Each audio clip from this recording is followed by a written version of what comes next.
my very great pleasure, without any fuss or bother, to introduce our Chancellor, the Honourable Michael Egan AO. Chancellor, please.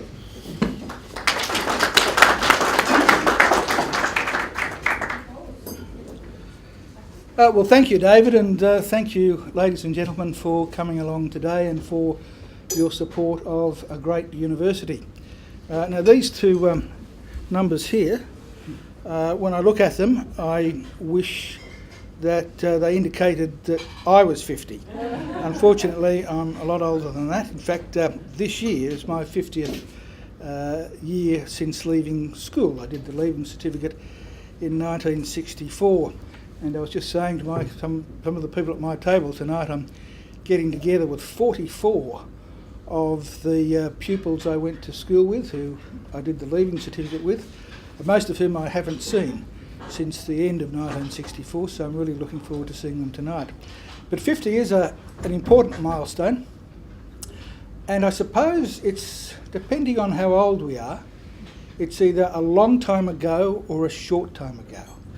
For those of us like me who can vividly remember 1964, it is like yesterday. But for those who can't, and that's the case with most of our undergraduates, 50 years is an eternity. I can remember in my last year at school in 1964, I had a teacher who was probably, I thought he was very old, I thought he was about 100, but he's probably as old as I am now. And I remember him saying in a history class that the First World War, which had broken out only 50 years before, was a very recent occurrence.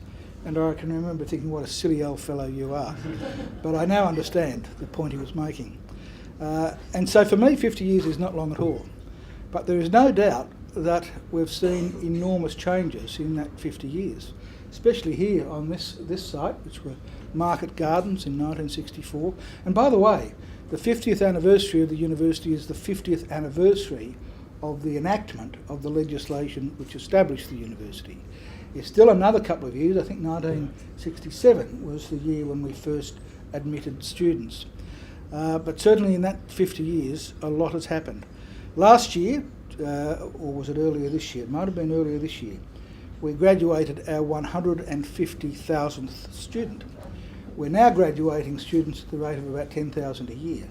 So it'll only take us another 10 years to graduate as many students again as we've already graduated. And there's no doubt that this university makes an enormous difference to the lives of the people who come and study here. And not only to their lives, but also in the work that they do in their lives, it impacts on the lives of people elsewhere in Australia and indeed around the world. And that's the same also with our research. It impacts lives everywhere.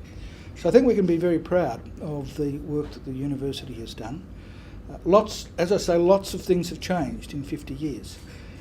When this university was established, its first governing body, the council, I noted the other day when I was reading some of the old history, had not one single woman on its governing body. Now, that wouldn't do today. And in fact, in 1964, I don't think there was a female professor at any university in Australia. Dame Leonie Kramer became the first first female professor of English at Sydney University in '67. And likewise, there was not one Indigenous graduate of an Australian university in 1964. The first was Charlie Perkins in 1967, and I remember Charlie because he was at Sydney University where I was. Now again, that is just remarkable. These days it's very different. And likewise in 1964, I can't recall looking back, remembering an Asian face at Sydney University. Now I'm sure there were some. But Sydney University had an enrolment then of 15,000. We have an enrolment now of 40,000. And International House existed then, but I still can't recall ever seeing a student with an Asian face. Well, our 150,000 students, I'm told, come from 140 different countries. Now, it's hard to believe that there are 140 different countries, but there are. And we proudly educate people from all of those countries. So the world has changed, and I think mainly for the better. Sometimes we tend to be pessimistic and think everything's going to the dogs. It's really not. I think in the last 50 years there's been huge strides made in the attitudes that we have and the values we have, and I think that is for the better. Certainly, education is absolutely vital for the well-being of the world.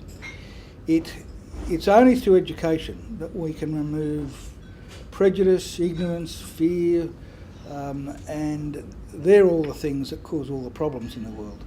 So it's very important that we educate at university level as many young people as we can. And not just young people. Vera and I were just talking about mature age students. And last year, a former parliamentary colleague of mine, Elizabeth Kirby, she was in the upper house when I was there, and I saw on the front page of the Herald that she'd picked up a doctorate at Sydney University at the age of 93. So today I'm going to invite all of you to come back and do another degree, a master's degree or a doctorate at Macquarie University.